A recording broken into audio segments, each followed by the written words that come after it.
സമൃദ്ധിനായ കുരുതിക്ക് നടക്കാൻ ഇവിടെ സന്നിഹിതരായിരിക്കുന്ന എല്ലാ ഭാഗവത പ്രേമികൾക്കും വന്ദനം. ഈ എളിയവരുടെ ഒരു ചെറിയ പ്രയത്നത്തെ സ്വീകരിച്ച് അനുഗ്രഹിക്കുന്നു. മിന്നും പൊന്നിൻകിരീടം കരിവളഘടകം കാഞ്ചി പൂഞ്ചേലമാല കന്യശ്രീവത്സം കൗസ്തുഭ വിടകലനും ചാരുതോരന്തരാളം ശംഖം ചക്ര ഗദാ പങ്കജം തിരിവിലസും നാലു തൃക്കൈകളോടും സങ്കീർണ ശ്യാമവർണം ഹരിവപുരമാമലും മംഗളം.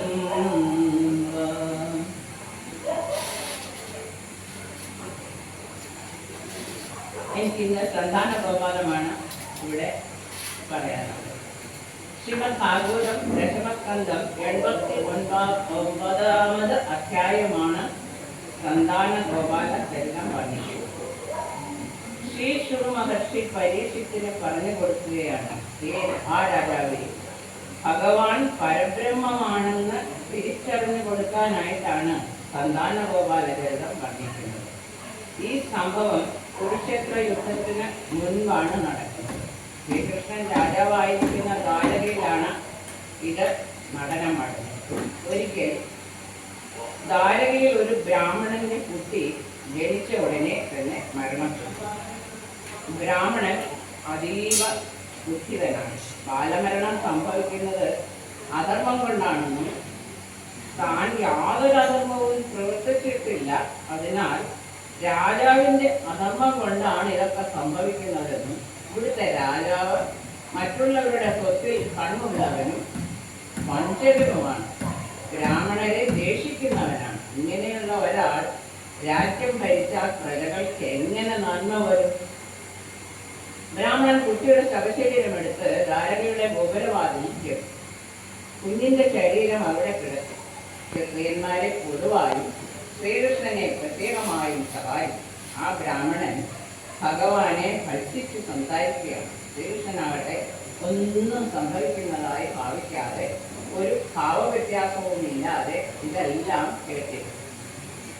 ബ്രാഹ്മണന് 9 കുട്ടികളുണ്ടായി. 9 പേരും ജനിച്ച ഉടനെ തന്നെ മരിച്ചു. ഇപ്പോഴും ബ്രാഹ്മണൻ കുട്ടിയുടെ ശവശരീരവുമായി ദ്വാരകാ ഗോപുരത്തിന്റെ മുമ്പിൽ വന്ന് ശ്രീകൃഷ്ണനെ പരിഹസിക്കാൻ തുടങ്ങി. ഇത്തവണ ഒരാളും കൂടി അവിടെ ഉണ്ടായിരുന്നു, അർജുനൻ. അർജുനൻ ഇതെല്ലാം കേട്ട് അത്ഭുതമായി. ഭഗവാന്റെ മൗനം കണ്ട് അർജുനന് കോപമുണ്ടായി. അർജുനന്റെ രജോഗുണം ഉയർന്നു വന്നു. അർജുനൻ പറയുകയാണ്, എനിക്ക് നിങ്ങളുടെ അവസ്ഥയിൽ വളരെ സഹതാപമുണ്ട്. ഹേ ബ്രാഹ്മണ, അങ്ങയുടെ നാട്ടിൽ വിലാളി വീരന്മാരായ ക്ഷത്രിയന്മാരാരുമില്ല. അതാണ് അങ്ങയുടെ കുട്ടികൾ അകാല മരണം പ്രാപിക്കുന്നത്.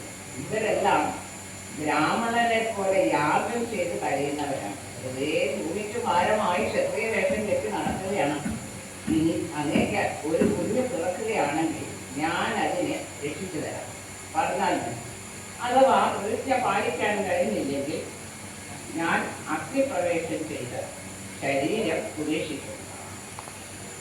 അർജുനന്റെ സംസാരം കേട്ട ബ്രാഹ്മണൻ ചോദിച്ചു, ബലരാമന് പറ്റാത്തത്, ശ്രീകൃഷ്ണന് പറ്റാത്തത്, പ്രദ്യുമ്നന് പറ്റാത്തത്, അനിരുദ്ധനും പറ്റാത്തത് അങ്ങേക്ക് പറ്റുമെന്നോ?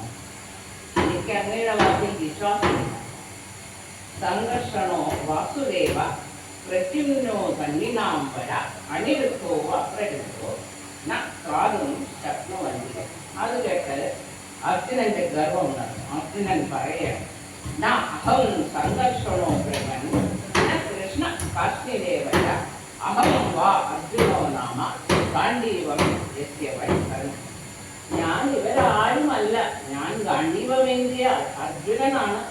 കിരാതമൂർത്തിയായ പരമശിവനെ പോലും സന്തോഷിപ്പിച്ചവനാണ്. അസ്ത്രശസ്ത്രങ്ങൾ കരുത്തിലേറ്റിയ ആളാണ്. അങ്ങ് എന്നെ തരം താഴ്ത്തി കാണരുത്. എൻ്റെ പൗരുഷത്തെ അപമാനിക്കരുത്.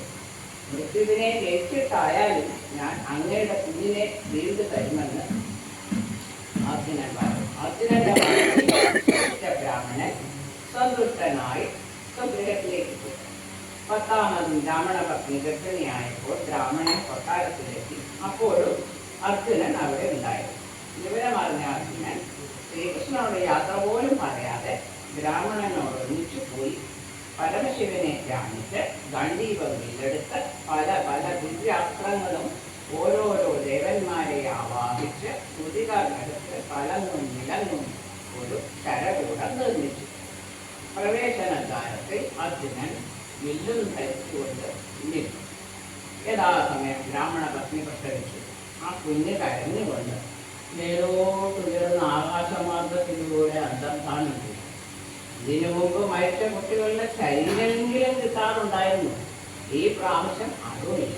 ബ്രാഹ്മണന് സങ്കടവും കോപവും നിയന്ത്രിക്കാൻ വയ്യാതെ അർജുനനെ നോക്കി പറഞ്ഞു, ഈ നവംസകത്തിന്റെ ആത്മപ്രശംസയെ വിശ്വസിച്ച ഞാൻ എന്തൊരു വിദ്യയാണ്.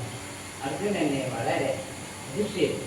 ഇങ്ങനെ ബ്രാഹ്മണൻ പരിഹസിക്കുമ്പോൾ അർജുനൻ യോഗവിദ്യ കൊണ്ട് യമലോകത്ത് സമ്മേളനത്തിലേക്ക് പോയി അന്വേഷിച്ചു. ഇന്ദ്രലോകത്ത് പോയി അന്വേഷിച്ചു. സ്വർഗത്തിലും പാതാളത്തിലുമൊക്കെ പോയി അന്വേഷിച്ചു. ബ്രാഹ്മണപുത്രരെ കാണാൻ കഴിയാതെ നിരാശനായ അർജുനൻ മടങ്ങി വന്നു. പ്രതിജ്ഞ പാലിക്കാൻ സാധിക്കാത്തതിനാൽ വലിയ ഒരു അഗ്നികുണ്ഡമെടുത്ത് അതിലേക്ക് എടുത്ത് ചാടാൻ ആരംഭിച്ചു. ചാടുന്നതിന് തൊട്ടു മുമ്പ് ഭഗവാനെ ഒന്ന് തിരിഞ്ഞു നോക്കി. അപ്പോഴാണ് അർജുനന് ഭഗവാന്റെ ഓർമ്മ വന്നത്.